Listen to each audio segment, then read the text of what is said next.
What's up, kid? Yo, what's good with you? Chilling, man. What's happening today? Nothing much. Me in the class, we've been thinking, and we got a whole bunch of questions for you that we all put our efforts in and stuff, and it's pretty good, man. We looking at you. We looking at you on this one, man. We don't think you can answer these, but Who don't think I can answer that? me in the class, Shit. we got these questions for you, man. I might not. If I can, I won't. I'll tell you I don't know. But Alright, what's your gathered questions again? Yeah, we gathered questions, and we want you, for the people that's watching, we want you to answer them fast and quick. So we just gonna run through the questions as fast as possible. So Fast and quick. But I don't understand fast and quick. like I'm gonna say the question, and then you give the answer. And as soon as you give the answer, on to the next question, just like that. Okay, that's on you. Alright. And you saying I'm not gonna be able to? Y'all don't think so? I mean, if I don't, I've never lied to you. If I have to say I don't know, I don't know. But we got a challenge for you. It's a special one. Oh wow, let's give it a shot, baby boy. Alright. So my first question is, why do we think they're the creator of the universe or God? Because you was educated to believe that. You think so? I mean, that's the answer. Y'all want me to elaborate? I'm giving answers. You want me to elaborate after the answer? Some of them? Just a little bit on that one, because that's the big one. Meaning, if you was raised in a house from the age of 1, by the time you start knowing what's going on, if nobody never say God or to believe in God or that you were created, you know what I'm saying? You wouldn't grow up thinking that. You know, I personally know that we grow from the earth. I'm a part of. If there was a big bang and I'm in that bang, then I'm continuous. I came out of everything. You understand what I'm saying? So you were educated to believe that. That's the best way I can say. Okay. We think the world was created or it was formed. What do you think? Some people think the world was created. Some people think it's formed. What's your answer to that? Was the world created or formed? Yeah, created or formed. It was formed out of a creation. Okay. So, what does paradigm mean? Paradigm is a thought. It's a different type of concept of thought. These are the questions right here? Yeah, these are the questions. Okay. These are the hard ones? Yeah, it's getting hard. Don't worry about that. The questions are getting harder. Okay. Where's the equatorial zone? Equatorial zone would be the longitude and latitude where the white man has told us where the center of the earth is. Would be the equatorial zone, would be the equator, where they say the equator is. Alright, enough of this easy shit. Name 2 types of light that are toxic or radiant to the body that come into the planet. Say it again. Name 2 types of light that are toxic or radiant to the body that come in between the planet. UV light, UC light, and UB light. It could be gamma rays and anything like that. Yeah. That's the answer. Alright. In the grand scheme of things, what difference does God make? In the grand scheme of things, according to like sciences and researchers and everything like that, and physics, it would mean nothing. It would mean nothing? God means nothing. No. In the grand scheme of things, God, believing in or knowing a God would have absolutely nothing to do with you moving through the world and coming up with different sciences and procreating and going on. I mean, good and bad things are going to happen. You know, you could pray if you want, but in the grand scheme of things, the grand scheme, God doesn't mean anything. All right. Expressed cosmetically, in the cosmos, a puzzle. How's your vision? Your view is right? Yeah, my vision. A puzzle you could share. Say that again. Go back. Expressed cosmetically, like, in the cosmos. A puzzle you could share with physicists or bioengineers or alchemists, gods, whatever, that you think will leave them baffled or in a twist that you could express professionally with few words. You had to say that again. Just all over again, because I'm not grasping what you asked. Okay, like, I want you to express cosmetically in the cosmos, about the cosmos, a puzzle that you could share with physicists, bioengineers, alchemists, gods, whatever, that you think that will leave them baffled and with a scientific twist. And can you express it with few words? Universe and earth, matter and spirit, matter and planet, space and earth, pattern and existence. I would just leave them with that. All right. Universe and earth, matter and spirit, matter and planet, space and earth, pattern and existence. and they would have to crisscross those dots. So when I say like universe, I'm up there. When I say universe and earth, you have to match universe with earth. When I say matter and spirit, you have to match matter with spirit. And then when I say space and earth, you have to match it. That's all I can leave them with that, and they would have to zigzag that. Okay. That was another hard one? Yeah. Okay. These I don't know. These questions, they seem to the way it didn't go the way I expected. All right. How do you track ultraviolet light? Meters. You measure the earth in geometers. You track ultraviolet light in meters. That's all I can say about that. Meters. All right. What vitamins can help block the radiation from the UV lights? What vitamins? Yeah. What vitamins? But I would use minerals, but vitamins would be vitamin C and E combined would do it.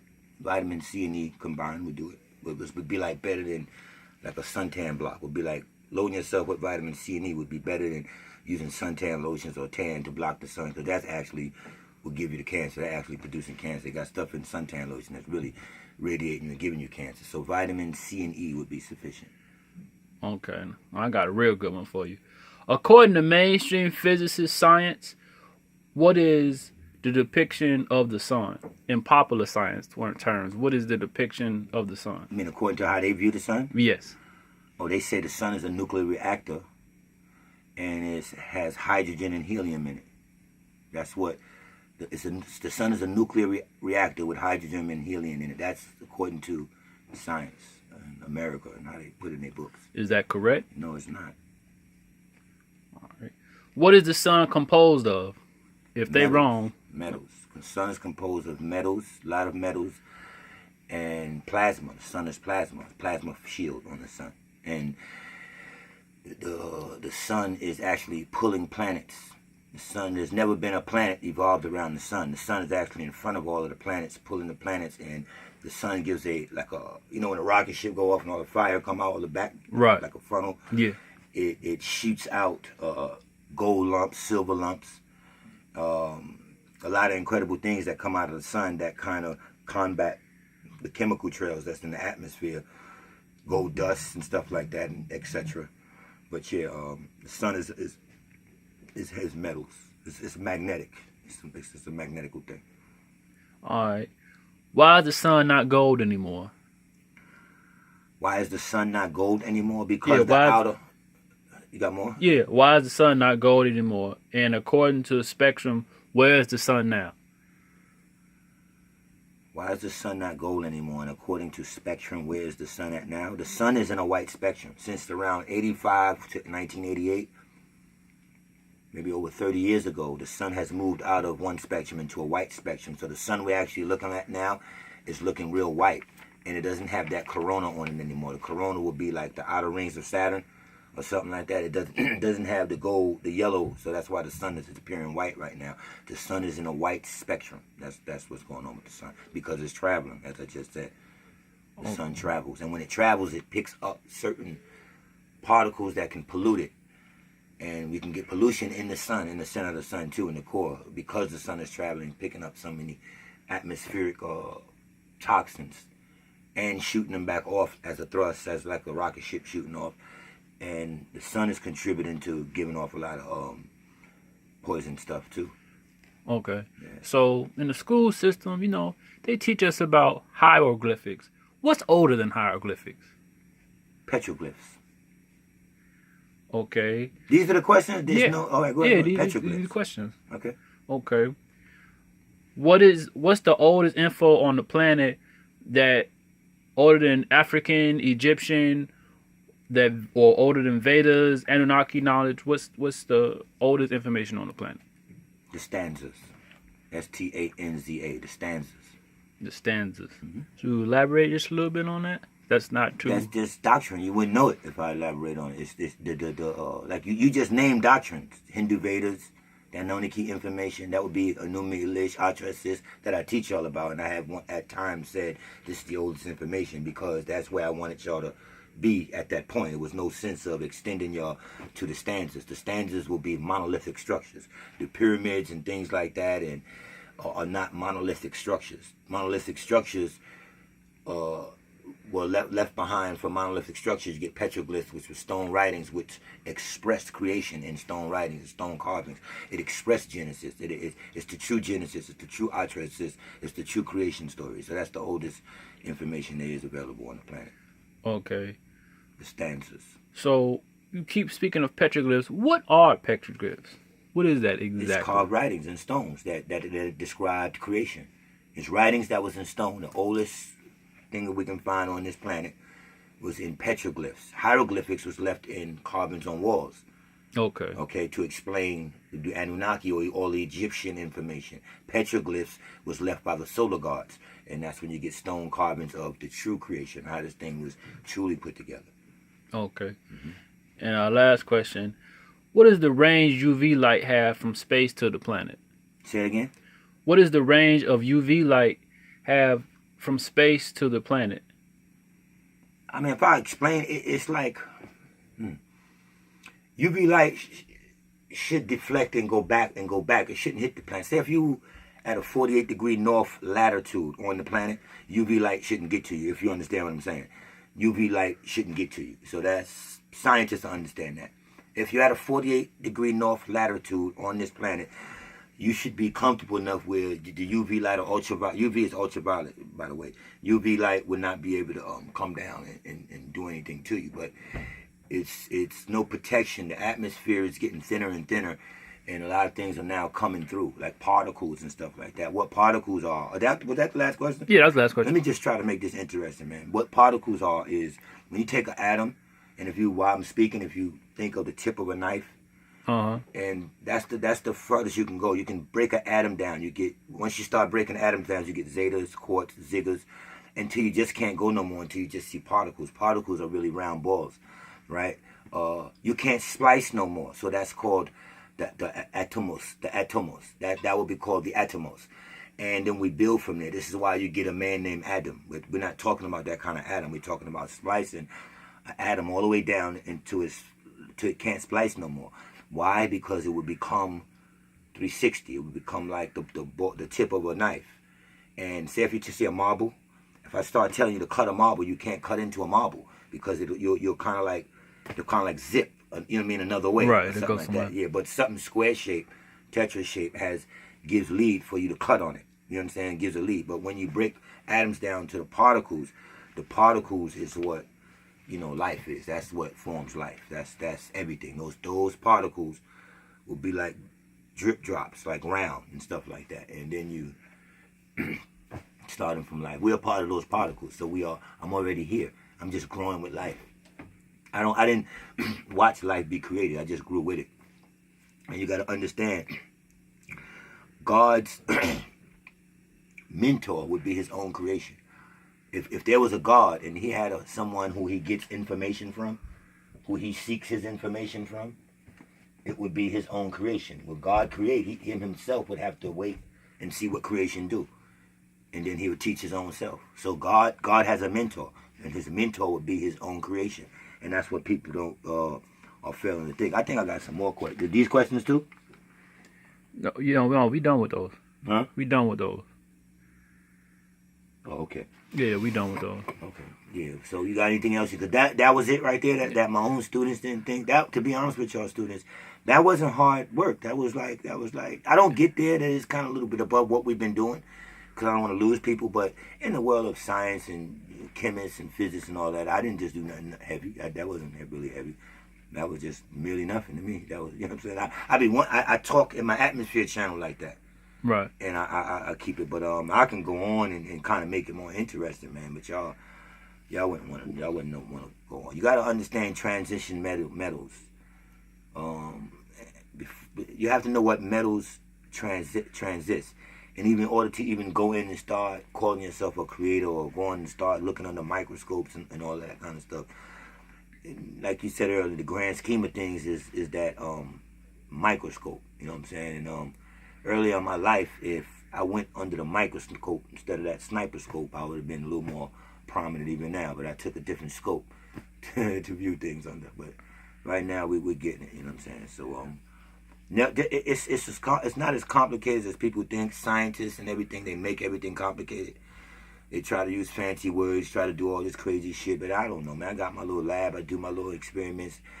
You know, I don't ask questions to no one but maybe Buddhists or you know, big time philosophers. I don't see nobody else that can really like you're saying, if y'all gathered those questions and that was supposed to be heavy, then I feel sorry for the world. And I mean, the world is really dumbing down, like I said, with all the chemical trails and everything. Everything is getting dumb because I'll say stuff that I knew, like that kind of information I knew over 10 years. And then people gathering that and saying that's heavy. I'm like, I didn't even actually touch on that. You know what I'm saying? Pause that for a minute. All right, so we're going to ask you 2 more important questions.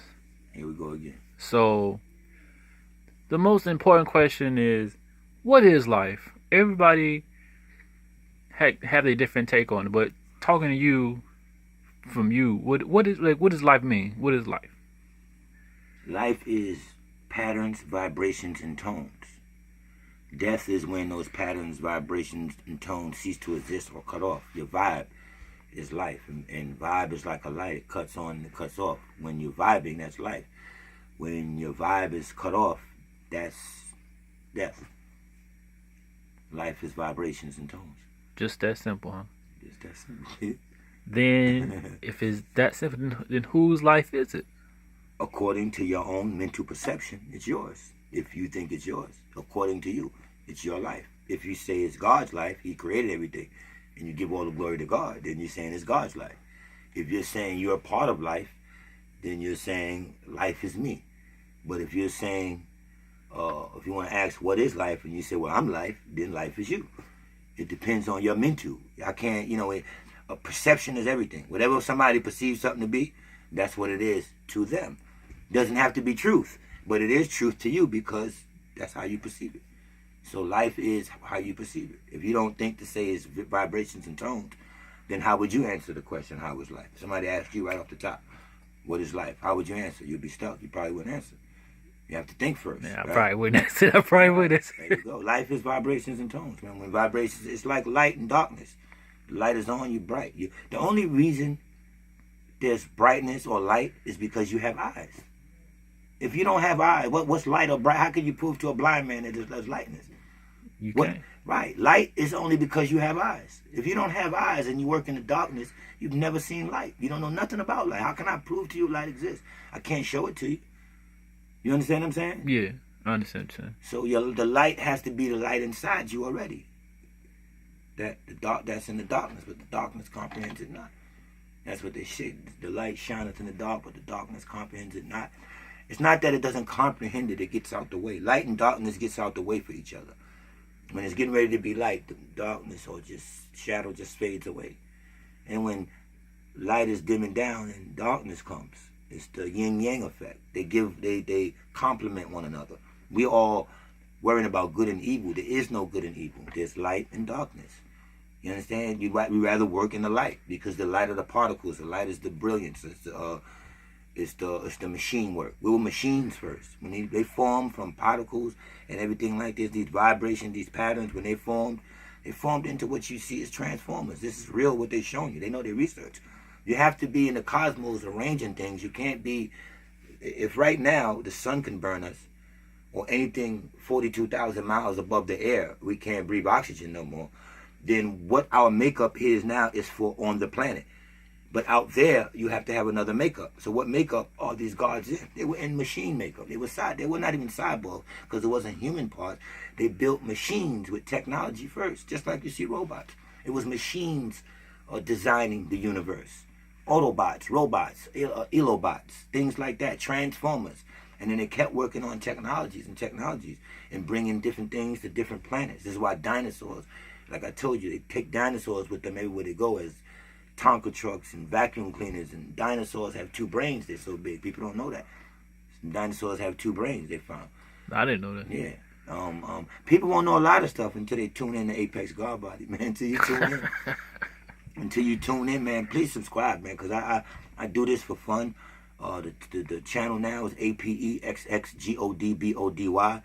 If you're listening now and you're new, just press the subscribe button and you can get this all the time. If this is for Sunday lesson, probably drop it late Saturday because I got to be somewhere tomorrow morning.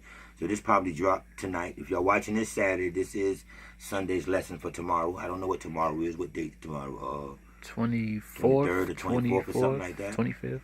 All right, something like that. But this is for that. This is for tomorrow. But yeah, man, I can sit all day and just lecture and just kind of share with y'all about things, man. But perception is everything, and how you perceive things is going to be, you know, the outcome of stuff because of the way you're perceiving it. So make sure you get a good perception of something in life, because you're going to act on how you perceive something. So just don't believe it. You got to research and know stuff, man. So it's anything you could think of, man, we could do this. So I just got one personal question. If everything is perception, what is there such thing as the one true way, like one true perception? Yeah, the true perception of however, whether we can explain it or not, it has to be a way that all happened. And that would be the one true. Whether we can get, that's what we're trying to get to. So if there wasn't one true way or perception, then what are we reaching to get to? What are we studying for? Because a lot of people do one thing, have perceived one thing, and then they end up perceiving something else once they find out more information. It's like, oh. That's why I urge people. I have my older sister, Demetria. I love her. She drives me crazy. She reads everything, and I keep telling her, sis, relax on the reading, because she'll call me different hours. It'll be 2 in the morning, 12 at night. Brother, answer this, answer this, answer that, answer that. 3 days later, answer this. Totally different things. And I keep trying to share with her that as you read, you're going to keep changing your mind. And you're never going to come to a foundation of your own, because you could read something powerful and wow, it'll change your mind. Everything you just thought was right, you just give it up because you read something else. Now, nothing wrong with reading, but it's the time you have to give up reading, because that's not going to guide you. It's still the thoughts of men. You're not getting it from here. Let in here tell you what's the truth. See, I take everything that I study secondary. I already go in knowing my truth. Now, if this is logic over my truth, then I'll adapt to it and I'll incorporate it in. But I don't go nowhere to read to change. I just read for more enlightenment, well, really when I'm reading, I'm getting knowledge. Okay. When I'm speaking to philosophers that's on that level, then I'm getting enlightenment and intel. You understand what I'm saying? Or the outtell, because the outtellect is coming from out into my neurons. And then, like, a lot of things that I spit, you have to go out of your mind to get. This is not simplest. This is not a simple thing. Right. You have to be prepared to go and reach into your mind, because your mind is not in your body. I keep telling you. You spoke about it earlier. The cosmos holds your mind. It's synergy, the center of all intellect, the center of all intelligence, the highest elements that came out of whatever explosion, whatever could see the DNA in your body can hold more data than any chip in any fancy computer today. I don't care what computer you got. I don't care what iPhone number you on. I don't care what quantum computer you on. Your DNA holds the story of your life. It's in you. You have to tap into yourself. Eat right. Do everything. Not just meditate, but vibe. And go and get this information. Your DNA will serve as a better microchip than anything we have now. It'll be faster, will work faster, and it stores more information than any gold chip or anything that we've discovered so far. It's all in your DNA, man. All in your DNA. Dinosaur. That's what Dina, the dinosaur, and white man was given a certain genetic and things like that. It's just, it's all in the DNA, bro. So if everything's in DNA, that's why they say search inside yourself, know thyself. Ain't no... That makes a lot of sense then. Well, you're never actually going to get to know yourself no more than how can I put this to make it simple to give you an example. When I think I was saying something in the class the other day, can you ever really truly know yourself? Right. I remember that. I was saying something like it'll come to me, but you can try to get inside, and that's what you're supposed to do. Right. Conjure up the data and stuff like that of your ancestors and figure out what happened. That's what you're supposed to do, to go back to that one perception. So yeah, there is a one perception, whether we know it or not, whether philosophers think they have it. That's what we're searching to get the ultimate truth. But I don't actually need it. It's boggling to use your mind. It's not really good to use your mind. When I say I don't use my mind, I don't think. For the big things, I don't think. I'm not talking about just sketching stuff out, knowing what you got to do, thinking a little bit. You might hear me say I got to think about something. I don't overthink, though. I just think to put myself online and then I let it go. And I go do something and then the thoughts drop to me what to further do on that situation. So too much thinking is just, you can't figure nothing out. People think that thinking is it. Not thinking is really what it is, what you're supposed to be doing. Not thinking too much. Letting go and let the powers to be, universal powers, bring their forces on you, man. And that's why I say when I speak about devils, when I put the satanic people on that worship the devil, and I keep trying to share with people that you don't have to be scared. When you are fearful of negativity that's already there, the yin and yang, the darkness, it gives it precedence to come in and get you now. Like, in other words, I could be a nigga in jail. So I'm looking at the dudes coming in. I see a few dudes, niggas shouting them out. Yo, what's up? Boom, boom, boom. I ain't gonna try them. They down, they know people. I see one dude, he looking a little scared. So I'm gonna try him because of his fear. But if you're coming in positive, if you're sure about yourself, that's what a woman gonna want to know. And I'm gonna get to a part where you're gonna start laughing now, because I'm gonna share how to use this shit to scoop a woman. You know what I'm saying? Once you let a woman know you are sure of yourself, that you're sure, that turns her on. No matter what, she's gonna walk away like, damn, he knows what he wants. That's true. See, a lot of women don't have that from men.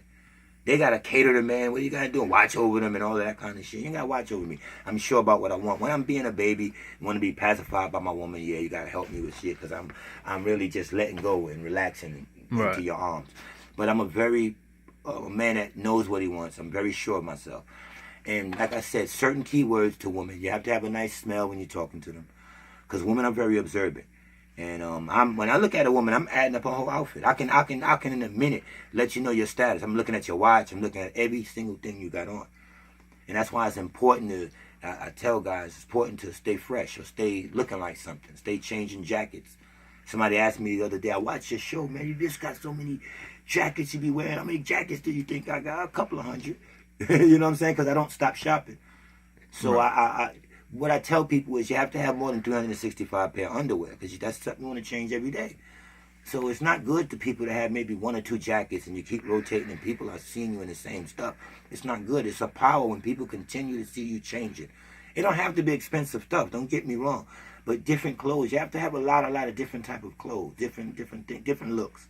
You understand? So a woman has to know he can suit up, he can thug up. All of that kind of stuff helps, you know what I'm saying? But then just know where to go find certain women that you want. Don't like me again. I don't deal with street women. I put my wife. So my wife is girly. She's tough at the same time without having to be girly, because her word is on demand. You know what I'm saying? What she say, what she don't like me doing or whatever, she'll just say it's annoying to me. You know what I'm saying? And then I'll know to stop. You know what I'm saying? So like I said, man, you got life is crisscross, man. So y'all just be careful, take it easy. I'm a little insulted because even my own students thought I would be stuck today by some kind of motherfucking questions, right? But I'm surprised. So what I'm going to do now is I'm going to go ahead and drop a hell of a show to kind of put myself out there more. All right? All right. Let them fade out on a little bit of that right there, man. Just let them hear that a little bit while we go. APEXXSOLAR1, this is the Saturday lesson. I guess that's it. Hope y'all got something out of it. I need y'all to tune in, man. APEXXGODBODY. I am APEXXGODBODY.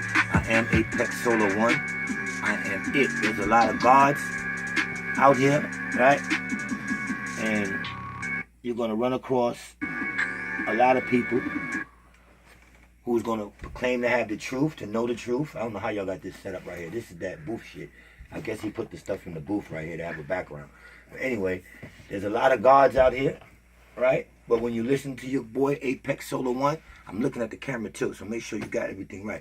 When you're listening to your boy APEXXSOLAR1, remember I am the God. And when you come here, it's not about belief no more. You have to give up a belief system. Don't believe anything that I'm sharing with y'all. Go listen to it, and y'all go and check it out, all right? We don't hate the white man. We're not into this. The women here do not hear me talk about a white man has me held up. I will never let a solar sister hear me talk about what the white man isn't doing for me, or the white man, or I came from my environment. Nope. I came from a good home. My grandparents, Henry and Alma Thomas, raised me well. I had curfews. I had aunts and uncles that was all on my back. I was just bad. I just chose to be bad. So y'all don't have to all go with the flow or kiss my environment, where I came from in the projects and disrespecting the parents that did work hard to put meals on your table. I come from a good structure. I'm just bad. I chose to be bad. So that's what makes it worse for you. That I'm not faking.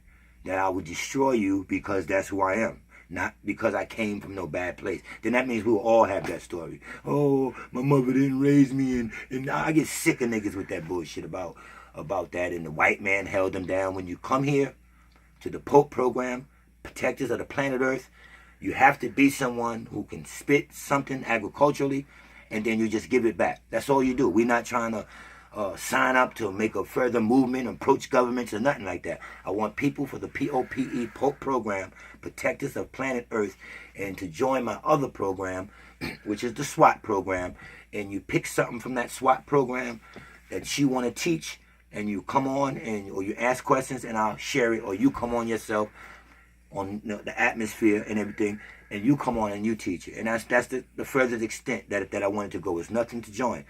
Pope are people who are into protecting the planet Earth with a certain kind of knowledge that you would like spoke about. You text me, Google me. You email me. Email. formofonegod@gmail.com. That's FORMOF, the number 1, GOD@gmail.com. And you put your idea down and you ask me to spit that idea, and we'll protect the planet Earth. You got the SWAT program, which is dealing with different kind of things, the solar energies, the water, the air, you know what I'm saying, atmosphere, trees, and all that kind of stuff. And you pick one of those to come into the program. But all you got to do is comment what you want me to speak about, long as it's about protecting the planet Earth, all right? Because we're not into the politics of the thing anymore. So it's Apex God Body. When you hear from me, there is no white man here that's holding us solar guards down. We're here to protect our woman, and we're here for our woman to shine on us and not to shine on our woman, even though we're the sons. All right? Apex Solar 1.